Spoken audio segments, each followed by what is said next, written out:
Ya, selamat berjumpa kembali dengan saya Tony Karvandi. Iya, baik, sore hari ini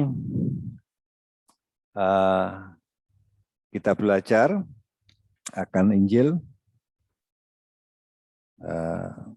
Saya lupa enggak bawa apa namanya. Ini bisa enggak ya? Oke, bisa. Baik. Sore hari ini kita akan belajar di 1 Petrus 1 ayat 17 dan 18. Judulnya, temanya cara berpikir. Judulnya mungkin saya lupa salah memberikan kepada Pak David sama Pak Tri. Cara hidup ya, kalau nggak salah. Cara hidup nenek moyang sama mestinya ya. Tapi seharusnya cara berpikir nenek moyang. Itu temanya. Baik, kita lihat di 1 Petrus 1 ayat 17 dan 18. Nanti Pak Handoko pelan-pelan bisa dibacakan. 1 Petrus 1. 1 Petrus 1. Besar Pak Tri ya.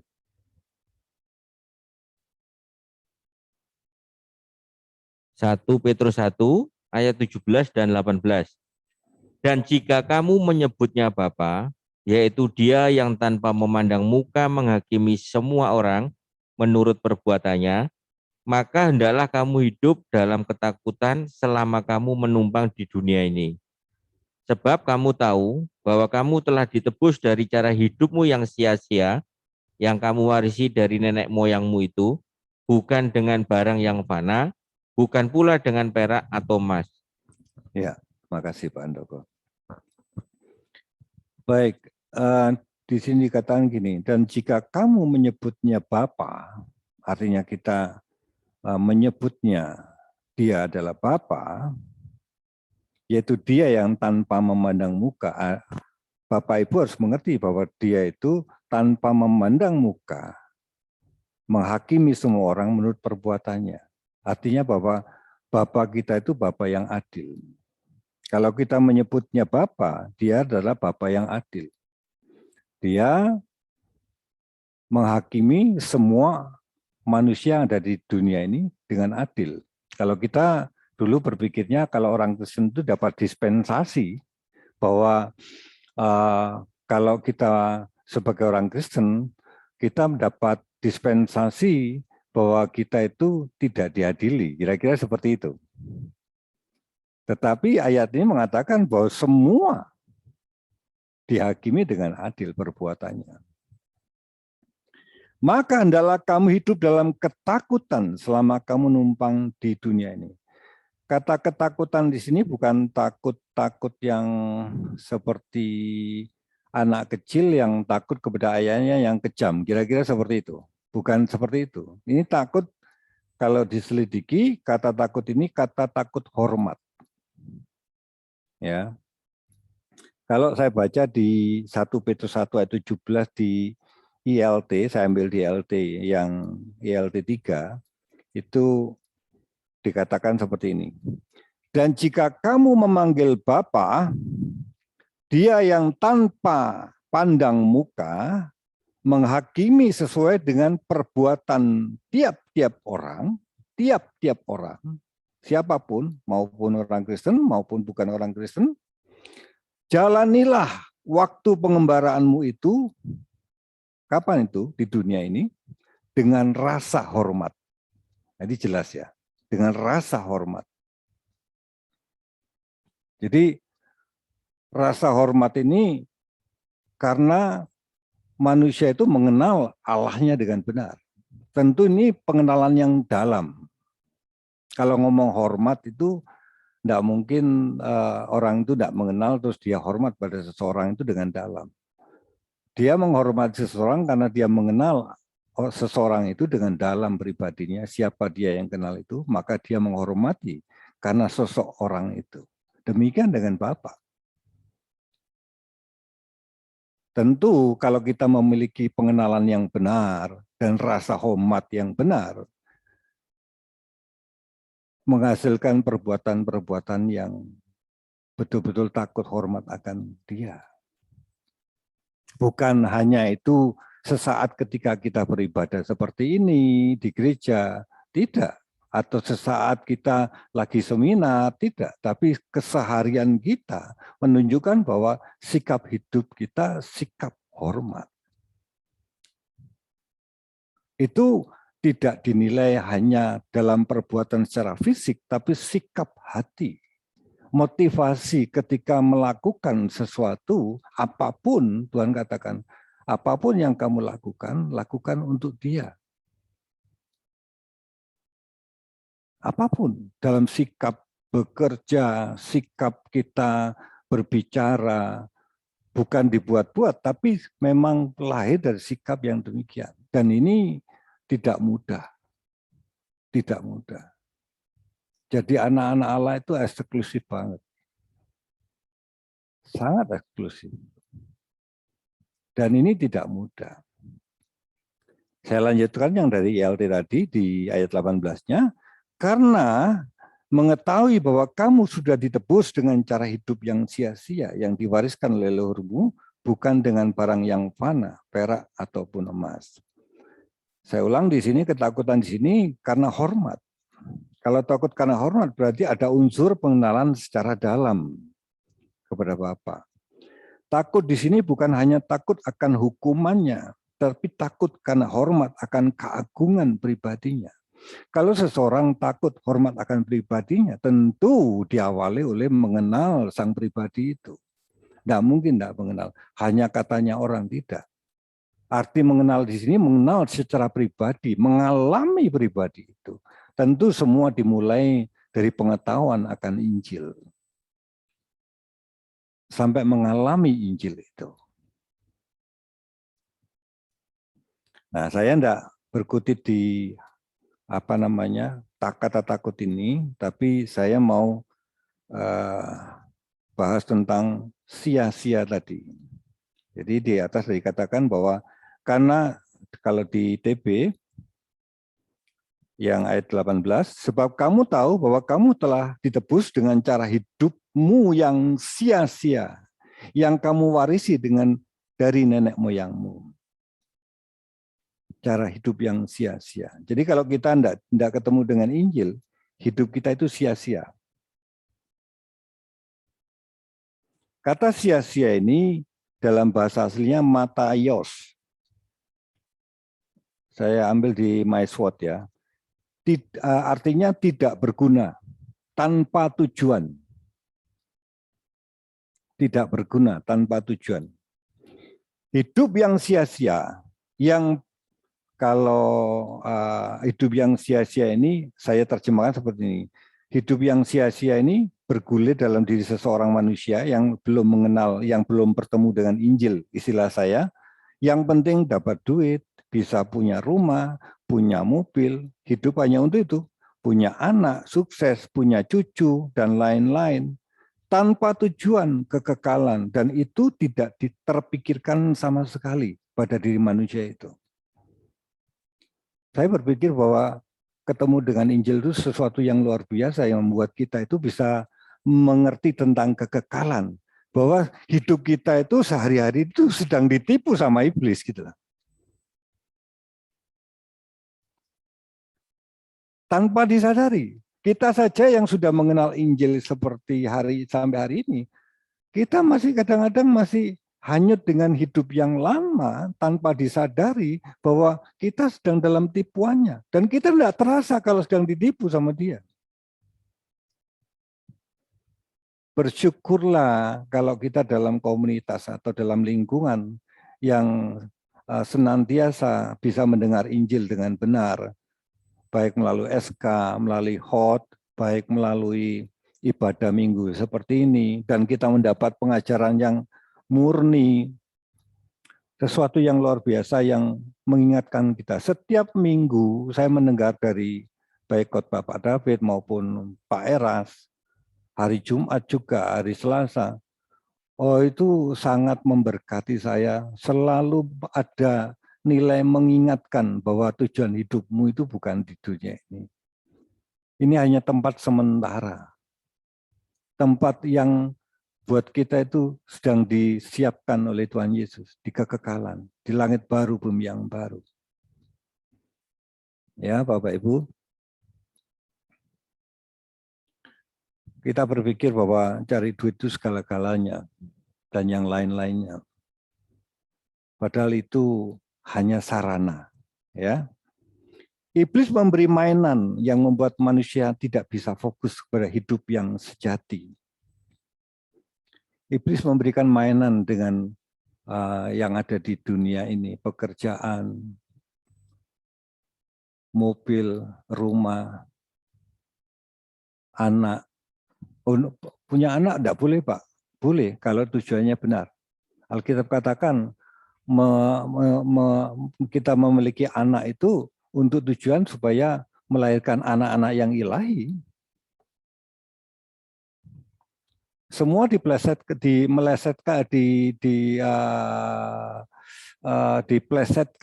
oleh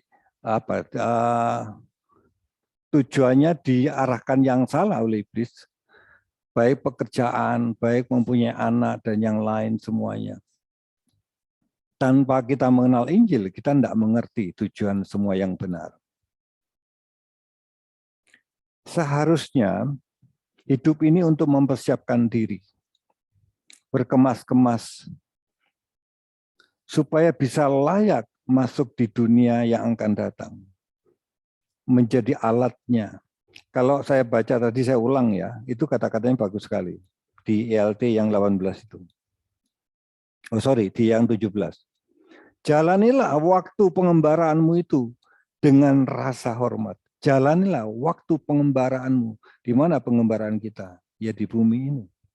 Kita ini sedang mengembara, Bapak Ibu. Mengembara kalau tanpa tuntunan Injil, kita tidak mengerti tujuan yang sesungguhnya. Bahkan Bapak Ibu ngerinya. Yang seharusnya gereja itu memberitakan Injil yang benar yang membuat orang itu sadar akan dirinya, sadar bahwa hidup ini hanya sementara, tujuan hidupnya di kekekalan nanti, hidup yang sebenarnya, tetapi gereja tidak mengajarkan itu. Mengajarkan kalau kamu memberikan, kamu akan dapat 30, 60, dan 100 kali lipat. Saya bagian orang-orang yang ditipu dulu. Tapi hari ini saya mengenal Injil, bersyukur saya mengerti bahwa bukan itu tujuan kita. Ya, justru kita menjadi berkat kalau kita memang mau menolong seseorang, mengasihi seseorang, mau memberikan sesuatu, sudah tidak memikirkan bagaimana 30, 60. Justru kalau kita mikiran itu, nurani kita jahat. Orang jahat mungkin nggak masuk langit baru, bumi yang baru. Ya, sedih sekali. Dan kita tidak boleh menghakimi mereka karena mereka tidak mengetahuinya. Seperti kita dulu seperti itu. Ya, Bapak Ibu. Seringkali kalau kita ada dalam masalah, yang dipikirkan bagaimana masalah itu selesai. Tetapi tidak pernah memikirkan bagaimana masalah karakternya yang selesai. Sering kalau kita menghadapi satu masalah yang besar, atau ke yang kecil pun yang sama, kita memikirkan bagaimana masalah itu selesai. Tapi tidak pernah memikirkan bagaimana karakter itu selesai. Tujuan Tuhan Yesus atau Bapa di surga mengizinkan suatu masalah dalam kehidupan kita, bukan suatu kebetulan. Dan tujuannya supaya menyelesaikan karakternya. Ada kaitan dengan kekekalan, bukan menyelesaikan yang jasmaninya, masalah jasmaninya. Apakah tidak boleh Pak menyelesaikan masalah jasmaninya? Selesaikan dengan tanggung jawab. Tetapi di balik itu semua ada sesuatu yang besar yang Tuhan sedang selesaikan. Yang Tuhan lagi siapkan untuk suatu hidup yang sesungguhnya, yaitu kekekalan.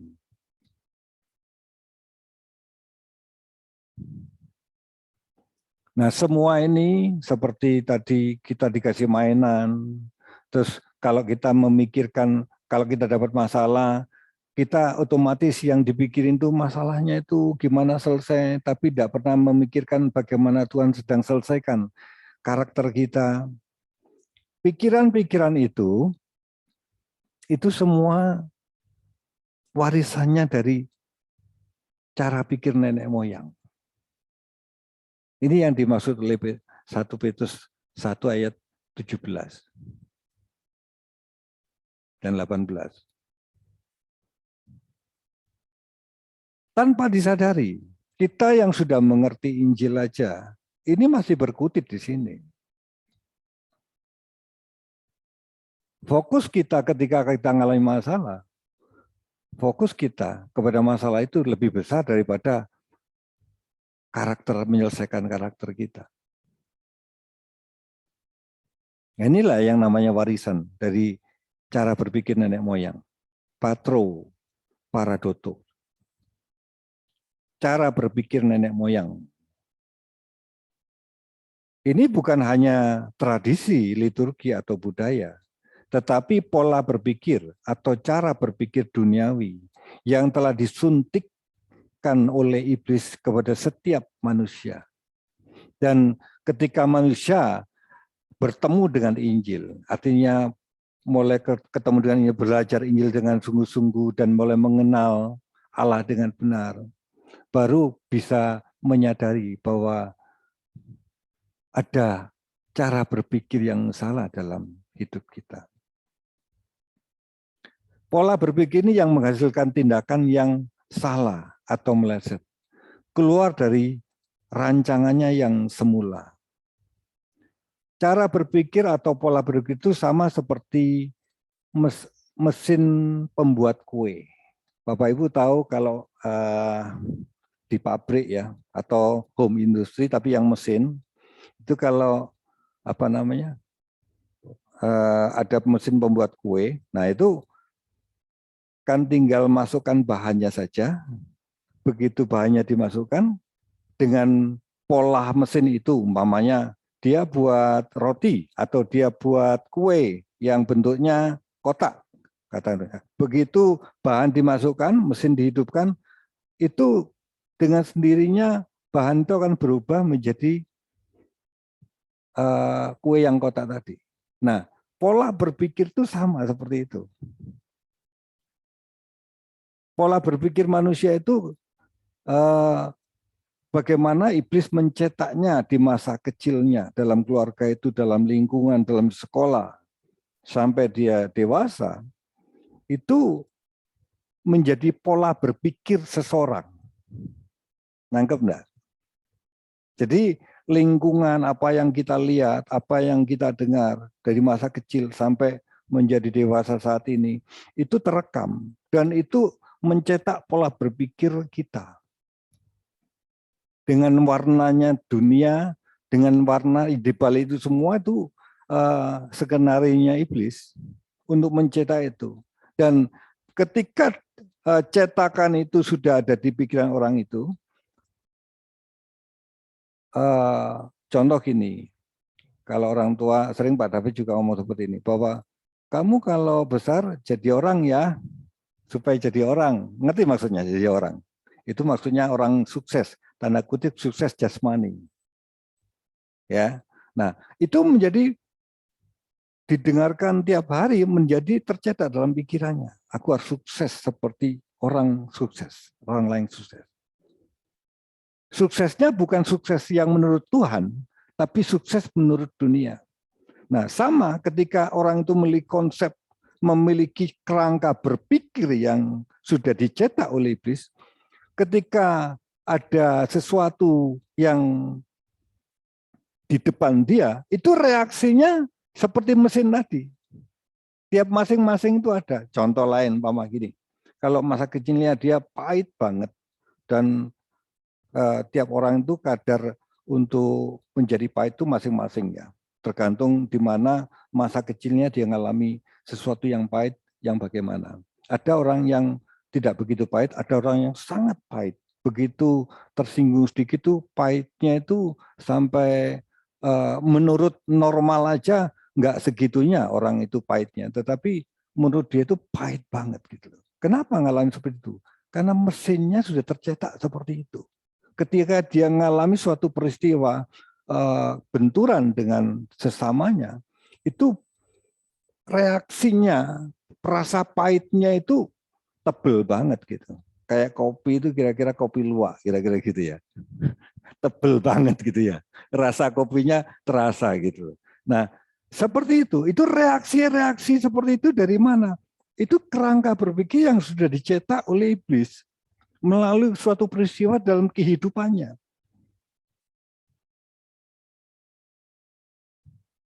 Dan manusia tidak menyadari hal ini. Kenapa dia kok pahit seperti itu? Dia tidak menyadari. Begitu dia ketemu dengan Injil, awal-awal ketemu dengan Injil, sebelum mendalam, dia ketika ada benturan itu rasa pahit masih ada, bahkan setebel dia sebelum ketemu Injil.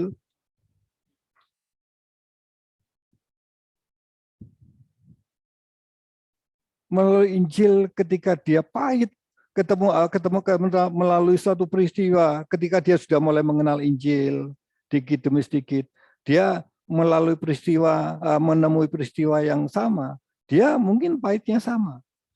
Tapi lambat laun, kalau dia tekun mengenal Injil, belajar Injil, menjadi murid yang benar, tekun, maka ketika menghadapi hal yang sama, Injil akan mengingatkan, Roh Kudus akan mengingatkan seseorang itu melalui Injil yang dipahami. Dia akan mulai belajar untuk mengampuni. Ketemu lagi dengan mungkin dia masih rasa pahit, mungkin belum bisa melupakan, tapi lebih ringan dari sebelumnya.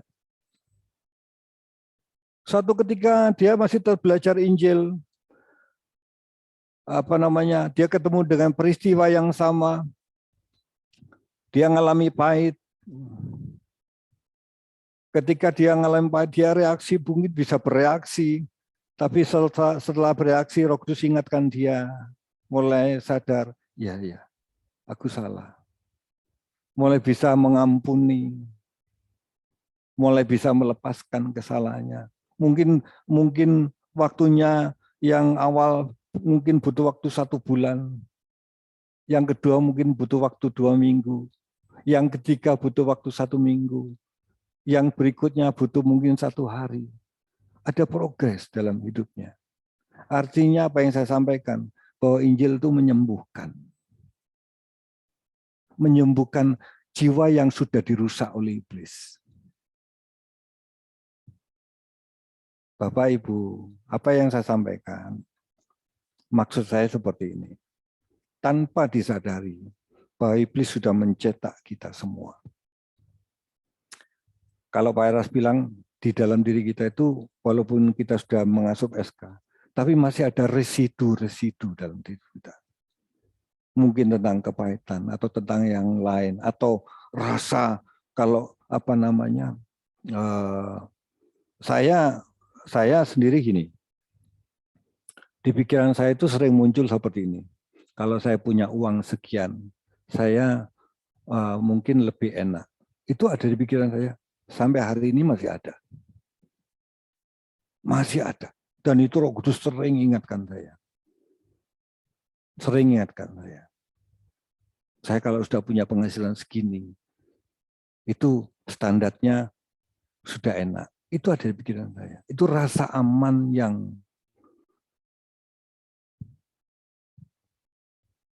yang jahat di mata Tuhan. Tanpa saya sadari, itu muncul dengan sendirinya. Ya seperti mesin itu. Siapa yang menyembuhkan saya? Siapa yang mengingatkan saya? Injil, Roh Kudus, dan Injil itu yang saya pahami, yang Roh Kudus ingatkan kembali sama saya. Ya, Bapak Ibu, luar biasa loh Injil itu. Itu kalau diibaratkan obat, Injil itu bukan generik itu. Itu obat mahal banget itu. Patennya dari surga itu. Karena tidak ada obat yang bisa menyembuhkan jiwa sampai saat ini, kecuali Injil. Ya.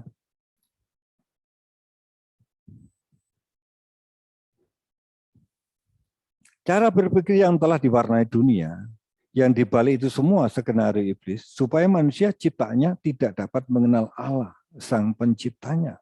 Itu tujuannya iblis. Supaya manusia tidak mengenal Allahnya.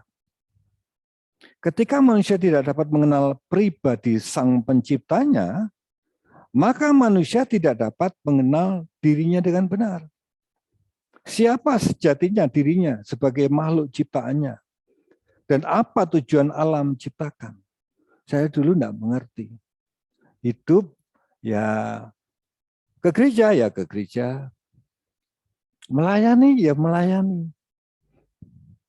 Nanti minggu ini melayani, minggu depan lagi melayani, minggu depan lagi ke gereja. Dan tidak ada rasa takut kepada Allah yang benar. Kenapa? Karena saya tidak memahami Injil dengan benar, walaupun ke gereja. Kenapa demikian? Karena apa yang disampaikan pun ternyata bukan Injil. Tapi bagaimana supaya sukses menjadi manusia di bumi ini? Bagaimana kamu bukan menjadi ekor, tapi menjadi kepala? Itu firman-Nya dulu seperti itu.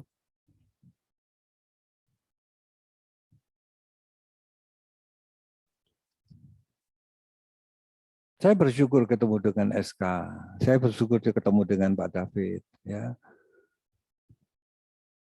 Bapak sudah berubah, dalam progres perubahan itu ada, walaupun tidak banyak, tapi dalam progresnya ada. Rasa cinta kepada dunia itu sudah berkurang. Kalau ngomong sama sekali Pak, munafik buat saya. Ya. Tapi Injil itu mengingatkan saya setiap saat. Ketika saya salah, apa yang saya pahami dalam Injil itu, Roh Kudus ingatkan saya.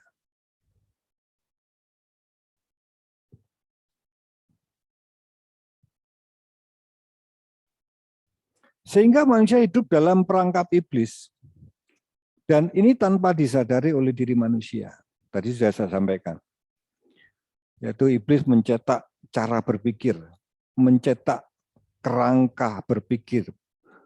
Sehingga setiap peristiwa dalam kehidupan kita melihatnya dengan kerangka berpikir itu. Tetapi ketika kita mulai mengenal Injil, kerangka berpikir dirombak. Dan bahkan manusia tidak dapat mengenal kehendak bebas.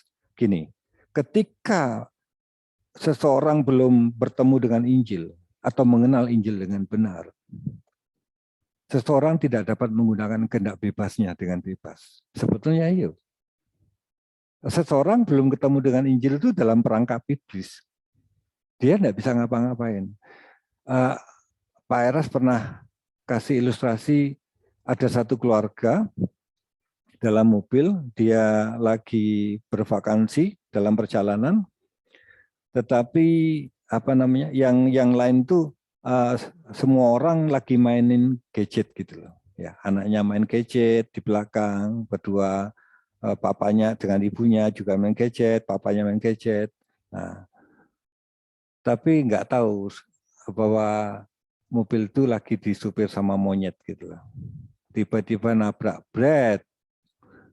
Baru tahu kalau yang nyupir monyet. Sama sebetulnya dengan manusia hari ini. Kalau dia belum mengenal Injil dengan benar, dia tidak tahu kalau dia dalam kontrol si iblis. Yang nyitir hidupannya itu si iblis melalui pikirannya yang sudah dicetak. Ya. Ini bisa lepas kalau orang itu bertemu dengan Injil. Makanya dikatakan bahwa Injil itu kabar sukacita. Itu. Kabar sukacita itu bukan kalau Injil kabar sukacita berarti kita dapat berkat jasmani. Konotasi kita ke gereja dulu itu. Kalau enggak ke gereja itu takut berkatnya enggak dapat nanti hari itu. Banyak kita punya pemikiran seperti itu. Kalau kita ke gereja tujuannya itu. Bukan tujuannya mengenal Allahnya dengan benar supaya manusia bisa mengenal pribadinya dengan benar, mengenal tujuan Allah menciptakan manusia itu sehingga dia bisa hidup sesuai dengan kehendaknya, dan dengan ketika dia mengenal Injil dia menjadi bisa menggunakan kehendak bebasnya dengan benar. Dia memilih dengan benar. Bapak Ibu, cara Tuhan Yesus, cara Bapa menyelamatkan itu bukan seperti ini. Umpama ini manusia, atau seandainya saya Allah, atau seandainya saya Tuhan Yesus, Yesus itu menyelamatkan bukan seperti ini. Terus dipindahkan seperti ini. Kamu tak selamatkan ya.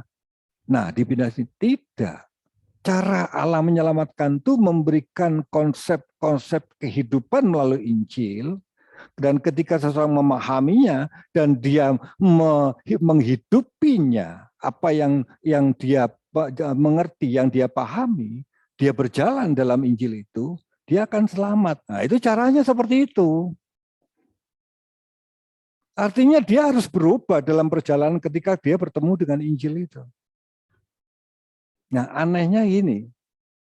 Anehnya Bapak Ibu ya.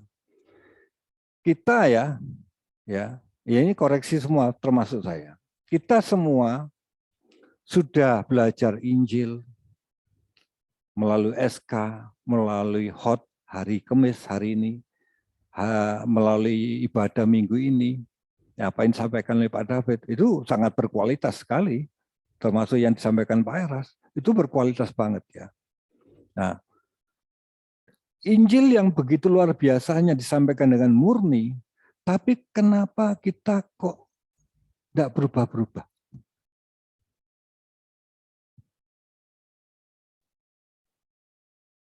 Kenapa ya? Ini, kita sudah mendengarkan SK. Ya.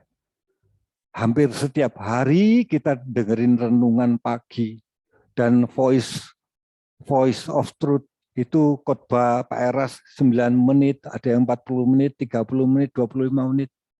Belum ibadah minggu seperti ini.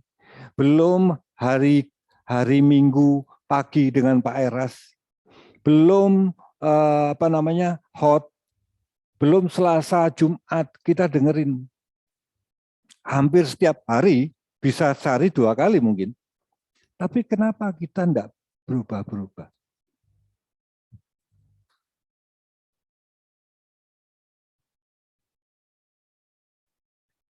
Kenapa? Karena dengerinnya nggak serius. Banyak orang menganggap bahwa kalau dia sudah dengar itu ibadah. Kalau sudah datang ke gereja itu ibadah. Bukan memahaminya Injil itu. Padahal ketika dia memahami Injil, dia akan memahami dengan benar. Dia mengenal Allahnya dengan benar. Dan dia bisa merefleksikan dirinya kepada Allahnya. Bahwa dia belum benar. Dan bagaimana dia harus menjadi benar. Banyak orang mendengar SK untuk pengantar tidur. Banyak orang mendengar SK atau yang lain, yang Injil yang murni, hanya untuk pokoknya saya sudah dengar, berarti kewajiban saya sudah selesai. Enggak, hanya rutinitas, betul. Manusia terjebak. Anda tahu di belakang itu semua? Itu skenarionya iblis. Iblis itu, waduh, manuvernya enggak main-main. Hal-hal yang kecil-kecil itu dipakai oleh dia.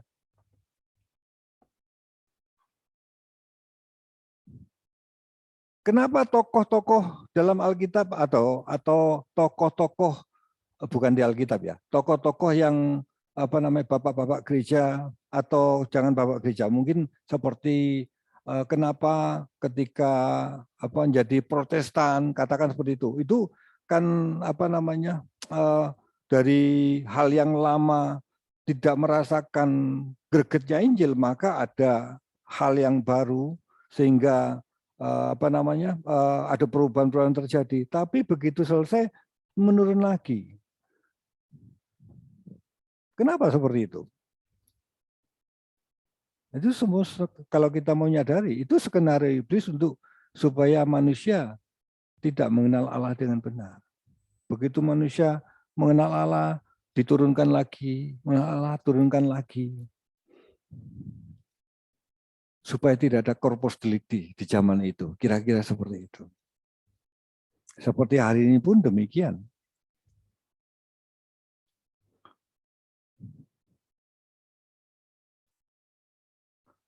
Iblis mencetak kerangka berpikir dengan gigih bagaimana segala situasi dibuatnya supaya manusia tidak mengenal Allahnya dengan benar.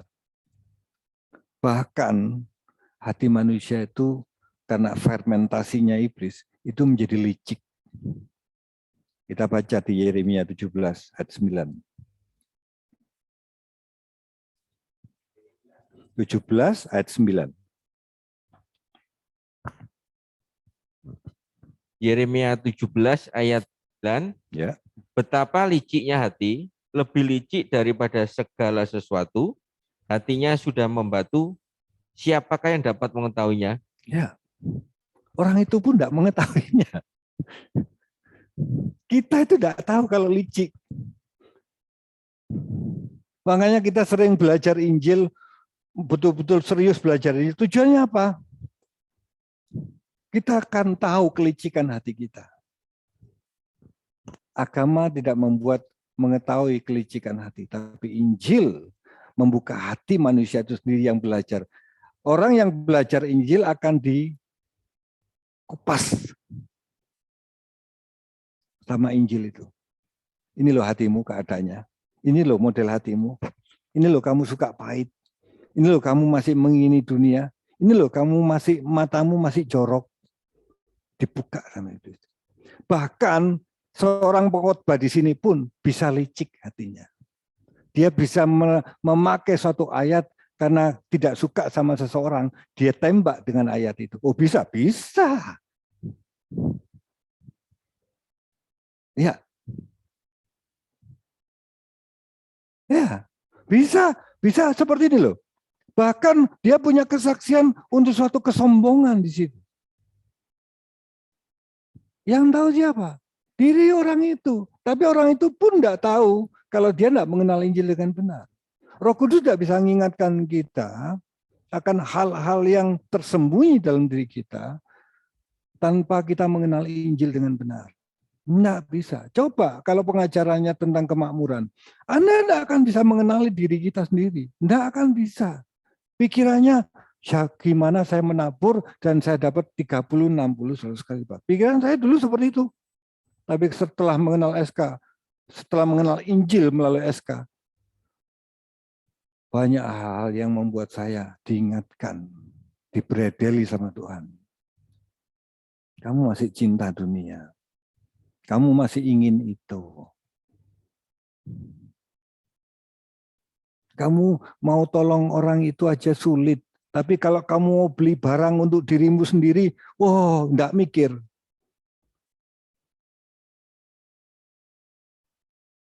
Ini buat agama enggak masalah loh. Tapi buat Injil masalah. Itu pola pikir yang sudah dicetak sama iblis. Apa yang kita lihat, apa yang kita dengar, itu mencetak kita. Makanya kalau ngomong menjaga hati, itu ngomong menjaga pikiran kita. Apa yang masuk dalam pikiran kita, apa yang kita lihat, itu kita harus filter. Kadang kita lihat gadget pun, alasan lihat gadget. Tapi ada alasan-alasan yang lain yang masuk di situ. Yang nepeng. Yang kita suka hal itu. Injil membuka semua itu. Orang yang belajar Injil, wah, hidupnya jadi korban bagi Allah. Hidupnya jadi nggak nyaman. Hidupnya jadi terusik. Kenyamanannya pasti terusik. Dulu kalau belum mengenal Injil, ada orang yang perlu ditolong, nggak usah noleh pun nggak masalah. Tapi ketika orang mengenal Injil, dia akan dikejar. Tapi orang itu bisa menolak. Bisa walaupun sudah mengenal Injil.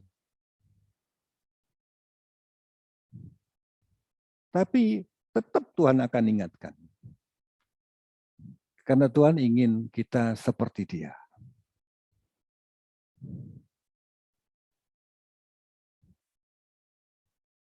Ada amin Bapak Ibu? Di sini tidak ada amin. Di sini ada Pak Andoko. Bagaimana iblis mengontrol manusia? Dengan disuguhkan segala keinginan dan kenyamanan dunia. Hal ini sudah merasuk dalam diri manusia, menjadi satu dengan dirinya, bahkan menjadi jati dirinya. Bahkan orang kalau cerita tentang masa lalu, kalau dia itu suka main perempuan, dengan bangganya dia cerita. Itu jati diriku, ini loh aku. Yang sejatinya bukan itu sesungguhnya jati dirinya. Jati dirinya adalah manusia Allah, manusia ilahi. Roh Kudus akan selalu ingatkan hal ini dalam hidup kita. Ketika kita sungguh-sungguh belajar Injil, pasti membawa kita bagaimana menjadi manusia yang ilahi. Ketika manusia hanyut dengan segala keinginannya tanpa disadari, manusia meleset dari tujuan rencana semula diciptakan oleh Sang Pencipta, yaitu menjadi alat untuk mengelola alam semesta sesuai dengan kehendaknya. Kita nanti memerintah bersama Yesus. Kita nanti menjadi alatnya Tuhan untuk mengelola alam semesta. Ya tentu Tuhan perlu seseorang yang memiliki karakter yang serupa dengan Dia. Ketika yang memiliki pikiran dan perasaan Dia. Ketika Allah ingin mengelola alam semesta yang seharusnya dikelola sesuai dengan pikiran Dia. Orang-orang yang memiliki pikiran dan perasaan Kristus, dialah orang yang bisa dipakai oleh Allah. Bayangkan kalau seseorang pikirannya hanya kemakmuran dalam pemikirannya, dia tidak akan menjadi alat yang benar. Dan tidak mungkin Allah memakai seseorang itu. Jadi Kristen itu eksklusif banget. Kualitas tinggi Bapak Ibu. Ya. Di Lukas 14 ayat 33, silakan Pak Andoko baca. Ayat 33. Lukas 14 ayat 33. Demikianlah pula lah tiap-tiap orang di antara kamu yang tidak melepaskan dirinya dari segala miliknya tidak dapat menjadi muridku. Ya, menjadi murid Yesus, mau belajar Injil, berarti menjadi murid Yesus, harus melepaskan dari segala milik. Kenapa? Karena hal ini yang menghalangi untuk Anda dan saya bisa memahami Injil dengan benar. Kalau Anda tidak bisa. Dunia ini bukan rumah kita. Ya. Kata Pak Eras bilang huntara, hunian sementara. Kita itu menantikan huntap, hunian tetap. Ya. Ayat ini yang menjadi syarat untuk manusia yang mau dikembalikan pada rancangannya yang semula.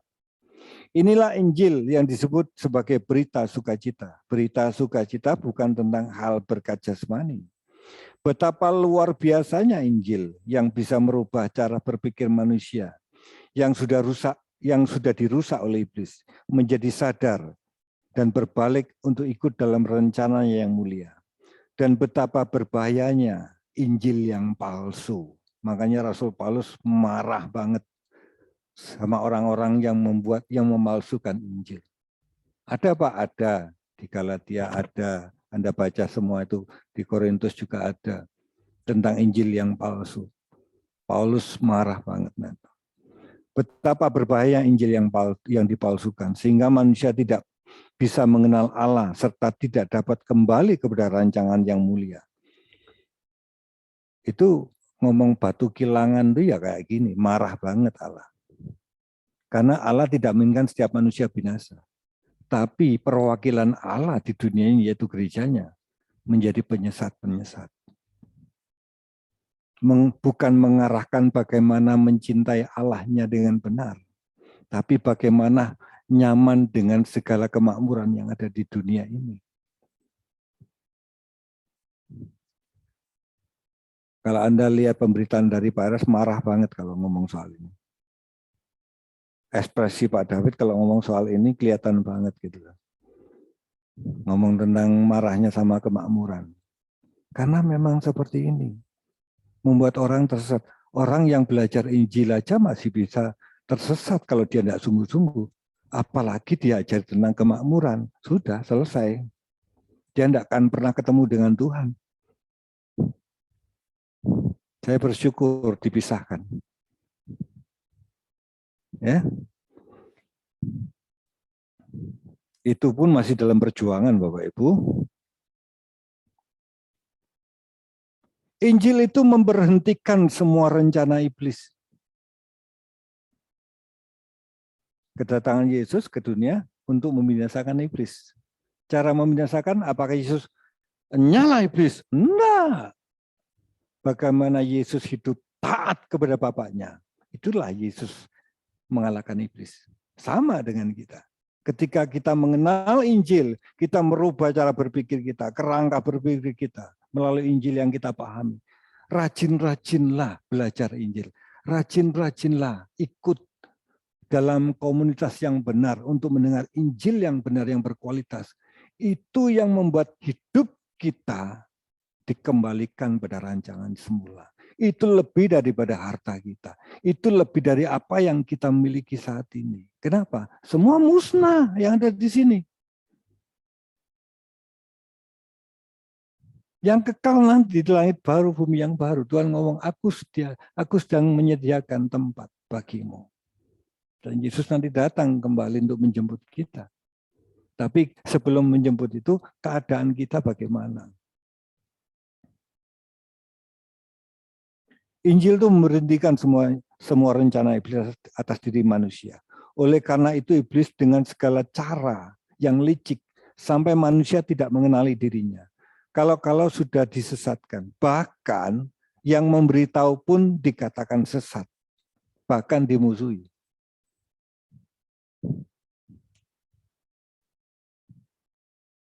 Bahkan Kristen itu dibuat kotak-kotak. Gini, oh kalau gereja itu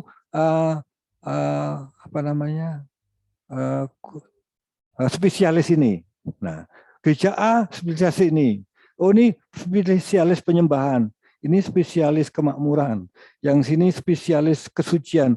Enggak. Gereja itu cuma satu. Dia harus memberitakan yang benar akan Injil.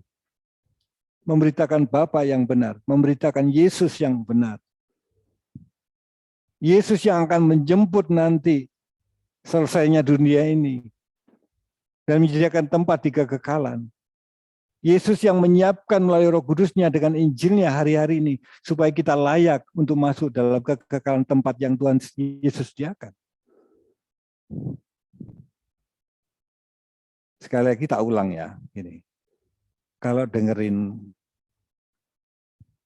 SK atau khotbah, ya, seriuslah mendengarkannya. Orang gini ya, coba Anda kalau mau sungguh-sungguh, Anda dengerin khotbah itu dengan sungguh-sungguh, dengan gini aja, ini ya, sekarang ini ya, itu saya ngantuk-ngantuk, ada loh. Terus kita lah dengerin melalui HP gitu, itu terus ada gangguan apa gitu, hilang ini pengertiannya, sudah terputus. Itu mainnya, manuvernya iblis itu kayak gitu loh, membuat orang itu tidak bisa memahami dengan utuh. Orang yang serius saja pun belum tentu bisa memahami dengan utuh. Apalagi sambil lalu. Loh, Pak Eras bilang, Pak, daripada masak tempe, enggak dengerin apa-apa, lebih baik pakai headset dengerin itu. Ya lebih baik daripada dengerin ya. Tapi berikutnya dia harus lebih serius. Halo? Inilah pentingnya belajar Injil. Karena perubahan itu dimulai dari pikiran. Dan ini tidak mudah. Tetapi bukannya tidak bisa. Roh Kudus pasti tolong kita jika kita betul-betul berniat dan berjuang untuk berubah. Pertanyaan gini, masihkah kita mau ikut Tuhan Yesus? Ya kita harus buktikan keseharian kita. Seriuskah kita untuk memilih aku mau dengerin dengan serius? Kita melalukan hal ini aja enggak mudah. Untuk berjuang dalam hal ini aja enggak mudah. Tapi kalau kita enggak berjuang, ya kita enggak akan menemukan Injil yang benar. Injil yang utuh. Pemahaman itu yang membuat kita merubah kerangka berpikir yang sudah ditanam oleh iblis dalam hidup kita. Step by step, topon itu tempat pijakan iblis itu. Step by step oleh Injil dilepaskan. Step by step. Tentu dengan kerelaan kita, tentu dengan mengalaminya Injil itu dalam pengalaman hidup. Pengalaman hidup tanpa tuntunan Injil tersesat. Seseorang yang menyembah dalam roh tanpa tuntunan mengenal Injil dengan benar, dia akan belakrak. You know belakrak? Kemana-mana tanpa tujuan yang benar. Orang yang mengenal Injil itu ada rule-nya. Walaupun di dunia roh, ada rule-nya. Ketika dia salah, Injil Roh Kudus akan ingatkan melalui apa yang kita pahami. Seriuslah isi kehidupan kita dengan Injil. Seriuslah kita mendengar. Seriuslah kita memilih untuk duduk. Berikan waktu yang khusus buat Tuhan. Kalau Pak Eras mengajari doa pagi itu sebetulnya bukan ngajak untuk semuanya. Untuk supaya ikut Pak Eras, enggak. Dia hanya melatih supaya terbiasa. Kalau Bapak Ibu sudah terbiasa dan memiliki irama yang benar, berdoa sendiri pun enggak masalah. Tapi kalau belum bisa, ikutlah. Ya, kembali kepada apa yang saya sampaikan. Bahwa belajar Injil itu penting untuk merubah cara berpikir. Apa yang iblis sudah tanamkan, yang menjadi kerangka berpikir hidup kita, istilah Alkitab mengatakan manusia lama kita, itu masih berbicara sampai hari ini. Kalau kita tidak sungguh-sungguh mengenal Injil dengan benar, dia akan lebih berkuasa daripada roh manusia baru kita yang berkuasa. Seharusnya manusia yang baru yang Tuhan sedang ciptakan dalam diri kita, itu yang harus berkuasa. Itu aja Bapak Ibu, pemberitaan sore hari ini kiranya menjadi berkat bagi kita semua, termasuk saya yang menyampaikan dan kita semua yang mendengarkan. Kita berdoa dulu. Bapa, terima kasih untuk kebenaran-Mu.